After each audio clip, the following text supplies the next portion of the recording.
Good morning students, welcome to Krishna institute online classes. Students, आज हम अपना जो है नेक्स्ट टॉपिक डिस्कस करने जा रहे हैं about merits and demerits of formal organisation.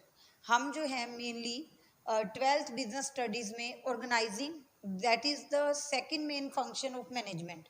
As we know there are total 5 functions of management: planning, organising, staffing, directing and controlling. Planning काफ़ी अच्छे से डिस्कस किया, तुम्हें आता भी है। उसके बाद हम डिस्कस कर रहे हैं ऑर्गेनाइजिंग के बारे में। ऑर्गेनाइजिंग में मैं आपको जो है इसका मीनिंग, इसके फीचर्स, ऑर्गेनाइजिंग प्रोसेस काफ़ी अच्छे से बता चुकी हूँ। अब हम डिस्कस कर रहे थे टाइप्स ऑफ ऑर्गेनाइजेशनल स्ट्रक्चर, जो कि मैंने आपको लास्ट वीडियो में बताया था कि फॉर्मल भी हो सकता है और इनफॉर्मल भी हो सकता है। तो हमने बेसिकली लास्ट वीडियो में डिस्कस किया था फॉर्मल ऑर्गेनाइजेशन की मीनिंग और उसकी फीचर्स। मैंने आपको बताया था कि formal organisation is a organisation structure और framework in which all the responsibilities and powers are clearly defined. All the relationship between superior and subordinates are defined. ये पढ़ा था हमने कि फॉर्मल ऑर्गेनाइजेशन वो ऑर्गेनाइजेशन स्ट्रक्चर है जहाँ पे क्लियरली डिफाइन है कि सुपीरियर कौन है, सबऑर्डिनेट कौन है, ऑर्डर कौन देने वाला है, उन ऑर्डर्स को फॉलो कौन करेगा और रिपोर्टिंग रिस्पॉन्सिबिलिटी किसकी रहेगी। ठीक है, हमने इसमें पढ़ा था कि इसके अंदर ना पर्सनल फीलिंग्स का कोई स्पेस नहीं है। आपको कहाँ कंफर्टेबल लगता है, आपको किसके साथ काम करना अच्छा लगता है, वो मैटर नहीं करता। आपको एक डेलिबरेटली जो क्रिएटेड स्ट्रक्चर है ना उसके अंदर ऐड किया जाएगा। आपको एक डिफाइन प्लेस दिया जाएगा, डिफाइन पावर्स दी जाएंगी, आपकी रिस्पॉन्सिबिलिटी डिफाइन होगी, सब कुछ क्लियरली डिफाइन होगा, रूल्स एंड रेगुलेशन होंगे which you have to follow. अगर आप उन रूल्स को ब्रेक करते हो तो वहां पे कुछ ना कुछ पेनल्टी प्रोविजंस भी रहेंगे। तो आपको इस वीडियो में मतलब अच्छे से अब एक बार रिवाइज हो गया कि हमने लास्ट वीडियो में फॉर्मल ऑर्गेनाइजेशनल स्ट्रक्चर में क्या पढ़ा था। बहुत अच्छे से आपको याद आ गया होगा। मैंने क्यों रिवाइज करवाया, क्योंकि आज हम डिस्कस करने जा रहे हैं अबाउट मेरिट्स एंड डीमेरिट्स। तो मेरिट्स एंड डीमेरिट्स और we can say advantages and limitations ये डिस्कस करने जा रहे हैं। तो अगर आपको लास्ट की वीडियो क्लियर है, अगर आपको पता है कि फीचर्स दिए हैं ऑर्गेनाइजिंग के, तो ये टॉपिक आप कर सकते हो, क्योंकि फीचर्स में से ही कुछ पॉइंट्स होते हैं जो आपके एडवांटेजेस में आ जाते हैं और उसी में से कुछ पॉइंट होते हैं स्टूडेंट्स जो लिमिटेशंस में चले जाते हैं। तो हम डिस्कस करते हैं about advantage. Easy to fix accountability. Accountability का मतलब मुझे पता है, अकाउंटेबिलिटी का मतलब होता है आंसरेबिलिटी, जवाबदारी जो होती है। ठीक है, कि ये काम जिसको सौंपा गया था जवाबदारी उसकी रहेगी कि ये काम पूरा हो गया या नहीं हुआ, अगर नहीं हुआ तो क्यों नहीं हुआ। तो फॉर्मल ऑर्गेनाइजेशनल स्ट्रक्चर एक ऐसा स्ट्रक्चर है जहां अकाउंटेबिलिटी फिक्स करना बहुत इजी रहता है। क्योंकि देखो यहाँ पे मैंने आपको बताया था कि एक क्लियरली डिफाइन स्केलर चेन होती है, बिल्कुल क्लियर होता है कि कौन ऑर्डर देगा और कौन उन ऑर्डर्स को फॉलो करेगा। तो मुझे पता है भी मैंने एक्स को ऑर्डर दिया था, ये काम मैंने एक्स को दिया था, रिस्पॉन्सिबिलिटी उसकी थी, अकाउंटेबिलिटी काम को पूरा करने की उसकी थी।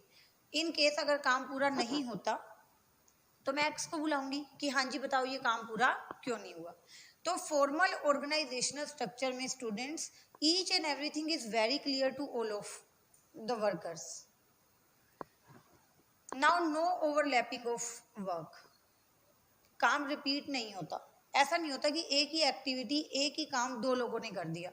जब सब कुछ क्लियर है, each and every activity is define, each and every person is define to perform a particular task, तो कैसे ओवरलैपिंग होगी। ठीक है, एक्स वाई जेड 3 वर्कर्स हैं और इनके ऊपर कोई भी बॉस है, लाइक ठीक है, कोई भी इसके ऊपर जो है मिस्टर ए है जो इनका सुपीरियर है, वो इनको ऑर्डर दे रहा है, वो एक्स को काम बता रहा है, वाई को काम बता रहा है, जेड को काम बता रहा है। अब जब ए इनको काम बताएगा तो एक्स को जो काम उसने बताया वही काम वो वाई को क्यों बताएगा, और वाई को अगर उसने कोई काम बता दिया है करने का तो वही काम वो जेड को क्यों बताएगा। दैट मीन्स कि ए को क्लियर है ना भी मैंने एक्स को ये काम दिया तो वाई को कोई और काम देना है, जेड को कोई और काम देना है। और एक्स वाई जेड को जो काम दिया गया वो वही करेंगे, क्योंकि फॉर्मल ऑर्गेनाइजेशनल स्ट्रक्चर में यही होता है कि आपको क्या लग रहा है वो आपको नहीं करना, आपको जो दिया गया वो आपको करना है। तो overlapping of work that is not possible in formal organisational structure. Y को जो काम दिया वाई वो करेगा, एक्स वाला काम वो नहीं करेगा। वो ये नहीं कह सकता कि मुझे लगा कि एक्स ने ये काम नहीं किया होगा तो मैंने कर दिया। क्यों भाई, आप क्यों करोगे? आपको जो काम दिया गया आप सिर्फ वही करोगे। अगर एक्स ने अपना काम नहीं किया तो एक्स रिस्पॉन्सिबल है, मिस्टर ए अपने आप एक्स से पूछ लेंगे कि आपने अपना काम क्यों नहीं किया। उस काम के लिए वाई या जेड रिस्पॉन्सिबल नहीं है। So we can say there is no overlapping of work in the formal organisational structure. उसके बाद बात करें unity of command is possible. इस एग्जाम्पल को आप उसमें भी जोड़ सकते हो। यही एग्जाम्पल जो है आपका सेकंड और थर्ड सेम चल सकता है। यूनिटी ऑफ कमांड भी पॉसिबल है। यूनिटी ऑफ कमांड में क्या होता है, there should be one superior to give order to one employee. यहाँ पे एक्स को ए ऑर्डर दे रहा है, वाई को ए ऑर्डर दे रहा है, जेड को ए ऑर्डर दे रहा है। ए तीन से ज्यादा 10 से ज्यादा 20 कितने भी लोगों को ऑर्डर्स दे सकता है, लेकिन एम्प्लॉय को एक ही बॉस से ऑर्डर मिलना चाहिए। याद है आपको principles of management, Henry Fayol ने बोला था कि unity of command should be there. Unity of command का मतलब होता है कि एक एम्प्लॉय को एक ही बॉस ऑर्डर देगा जिससे उसकी एफिशिएंसी बढ़ेगी। अगर एक एम्प्लॉय को एक से ज्यादा सुपीरियर्स, एक से ज्यादा बॉस ऑर्डर देंगे तो उसकी एफिशिएंसी रिड्यूस हो जाएगी, क्योंकि वो कंफ्यूज हो जाएगा कि मैं किसका कहना मानूं, मैं किसका ऑर्डर पहले पूरा करूं।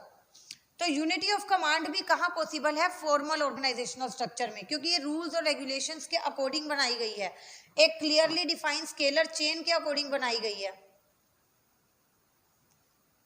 स्केलर चेन हम इसमें फॉलो करेंगे, तो जब स्केलर चेन होगी तो यूनिटी ऑफ कमांड तो अपने आप ही हो जाएगा। उसके बाद students easy to get goals, सब कुछ ठीक चल रहा है, काम अच्छे से डिवाइड कर दिया, सबकी अथॉरिटी रिस्पॉन्सिबिलिटी क्लियरली डिफाइन कर दी, स्केलर चेन भी हम फॉलो कर रहे हैं कि जो डी है वो सी को बताएगा, सी जो है वो बी को बताएगा और बी जो है वो ए को बताएगा। स्केलर चेन भी हम अच्छे से फॉलो कर रहे हैं। तो ओवरलैपिंग ऑफ वर्क, काम भी रिपीट नहीं हो रहा, ऐसा भी नहीं हो रहा कि एक काम दो लोगों ने कर दिया हो। So there would be less wastage of resources, less wastage of time and efforts, सब कुछ बच रहा है। जब एक काम रिपीट हो जाता है तो हमारे टाइम, हमारा एफर्ट्स, हमारी मनी सब कुछ वेस्ट हो जाती है, क्योंकि वो काम हो चुका होता है और हमने दोबारा कर दिया होता है। लेकिन अगर ओवरलैपिंग ऑफ वर्क नहीं हो रही तो कितने सारे एफर्ट्स, कितना सारा टाइम और कितने सारे रिसोर्सेज हमारे बच रहे हैं। सो वी कैन से कि इजी टू गेट गोल्स, क्योंकि बहुत स्मूथ प्रोसीजर चल रहा है, सारा बहुत अच्छे से सब कुछ चल रहा है। ठीक है, तो वहां पे अपने गोल्स को, अपने टास्क को अचीव करना इजी हो जाएगा। And last but not the least, ये पॉइंट फीचर्स में भी आया था कि ऑर्गेनाइजेशन में स्टेबिलिटी रहती है, क्योंकि ऑर्गेनाइजेशन में मैनेजमेंट ने अपने रूल्स, रेगुलेशंस, पॉलिसीज बना दी हैं वर्कर्स के लिए, वो उनको फॉलो करनी है। टाइम टू टाइम इन सब में चेंजेस नहीं आएगा जब तक कि कोई अर्जेंसी अराइज ना हो। बहुत ज़्यादा अर्जेंट इशू होगा तो मैनेजमेंट अपने डिसीजंस को चेंज करेगी, अदरवाइज जो जैसे चल रहा है वैसे ही चलेगा। एम्प्लॉयज़ की पर्सनल फीलिंग्स के अकॉर्डिंग, उनके कंफर्ट लेवल के अकॉर्डिंग कोई भी चेंज लाया नहीं जाएगा। सो वी कैन से कि फॉर्मल ऑर्गेनाइजेशनल स्ट्रक्चर में स्टेबिलिटी ज़्यादा होती है, अपने आप ही ज़्यादा होगी। जब छोटे मोटे रीजन से हम कोई चेंज उसमें लाएंगे ही नहीं तो वो स्टेबिलिटी तो चलती रहेगी। So these all points are very simple and clear to all of you. I hope अगर आपने लास्ट वीडियो अटेंड किया और ये भी अब अच्छे से सुन लिया तो आपको पता चल गया होगा कि फॉर्मल ऑर्गेनाइजेशन के एडवांटेजेस क्या हैं। Now we will discuss about limitations. देखो, हमेशा से, शुरू से हम जब से मैनेजमेंट पढ़ने लगे हैं, मैं आपको हमेशा ये बात बताती हूँ कि each coin has two sides, head and tail. ठीक है, similarly each aspect has both effects, positive and negative. किसी भी टॉपिक की हम बात करते हैं, चाहे हमने प्लानिंग की बात की, चाहे हमने ऑर्गेनाइजिंग की बात की, चाहे आगे आने वाले टॉपिक्स हम पढ़ेंगे, बट हर एस्पेक्ट के दो पहलू होंगे। अगर पॉजिटिव्स हैं तो नेगेटिव्स भी होंगे उसके। ठीक है, पॉजिटिव हमने डिस्कस कर लिए, नेगेटिव क्या है? डिले इन वर्क, काम में डिले हो जाएगा, काम को कंप्लीट करने में देरी हो जाएगी। क्यों? Because we have to follow this clearly defined scalar chain. ठीक है, डी को ए से कम्युनिकेट करना है, he first of all has to communicate with C, then C will go to B and B will go to A. ठीक है, कितना time लग रहा है? अगर यहाँ पे ये पॉसिबल होता कि डी डायरेक्टली ए से बात कर सकता है तो काम कितना जल्दी हो जाता। तो यहाँ पे स्टूडेंट्स क्या रहता है, फॉर्मल ऑर्गेनाइजेशनल स्ट्रक्चर में डिले इन वर्क, काम को कंप्लीट होने में देरी, क्योंकि डिसीजन लेना है। अब डी को कोई डिसीजन लेना है, उसको पता है कि मैं ए की कंसेंट के बिना नहीं ले सकता, या ए जब तक नहीं कहेगा मैं वो डिसीजन नहीं ले सकता। अब वो स्केलर चेन फॉलो कर रहा है, 1 2 3 4 इतने सारे स्टेप्स को फॉलो करना है, तो इसकी वजह से काम को कंप्लीट करने में देर हो सकती है। सिंपल है। उसके बाद लैक ऑफ इनिशिएटिव। इनिशिएटिव नहीं मतलब अपनी तरफ से कोई पहल करना, अपनी तरफ से कोई नया आइडिया लेके आना, कोई नया मेथड लेके आना, वो एम्प्लॉइज को इतनी ज़्यादा फ्रीडम नहीं होती इसके अंदर।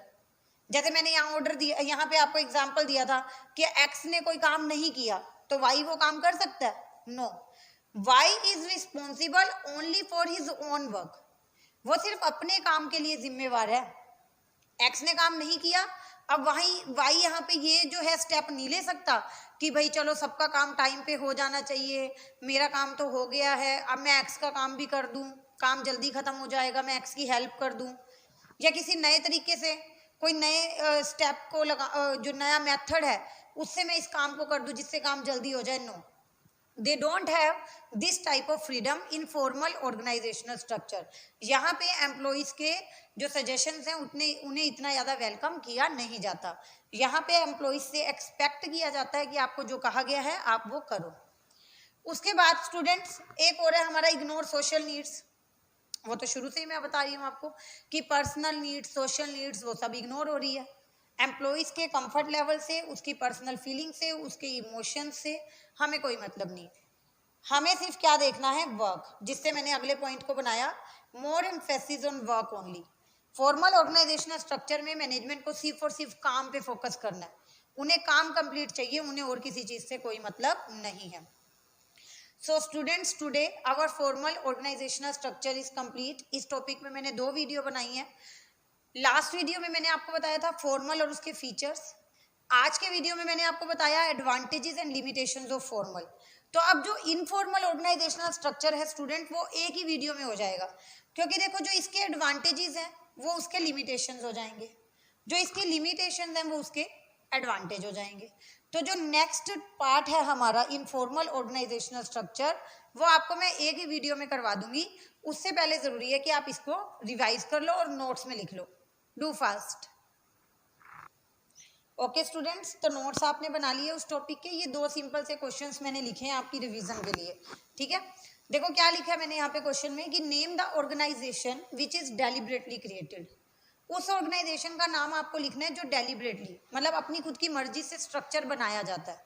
ठीक है, तो रिसेंटली हमने आज टॉपिक कंप्लीट किया है, उससे रिलेटेड क्वेश्चन था, तो मैंने यहाँ लिख लिया। क्या आंसर आएगा इसका? Formal organisation. क्या होगा? Formal organisation. And second question है, ये भी बिल्कुल सिंपल है, आई नो कि आपको इसका आंसर पता है, कि name the organisation that is based on rules and procedures. वो ऑर्गेनाइजेशन जो रूल्स एंड प्रोसीजर पे बेस है, तो ये भी सिंपल है। क्या आंसर है इसका? फॉर्मल। स्टूडेंट्स, इससे क्या होता है, जब आप क्वेश्चंस की फॉर्म में करते हो ना, तो वो टॉपिक आपको बहुत अच्छे से रिवाइज हो जाता है। इस तरह से छोटे छोटे क्वेश्चंस को आपके पास जो भी राइटर की बुक है वहाँ पे अपना कंटेंट, जो भी मटेरियल है वो अच्छे से पढ़ लिया, सारी स्टडी कर ली, उसके बाद क्वेश्चंस की फॉर्म में जो है जरूर रिवीजन करो। क्वेश्चन देखो, सोचो कि आपको उसका आंसर आता है तो ठीक है, नहीं आता सर्च करो, मुझसे पूछो, मैं हेल्प के लिए तैयार हूँ आपकी। इससे क्या आपका रिवीजन ज़्यादा अच्छे से हो जाएगा। ठीक है स्टूडेंट्स, तो आज तक के लिए फॉर्मल ऑर्गेनाइजेशन अपना कंप्लीट है। नेक्स्ट वीडियो में हम करेंगे informal. Thank you so much.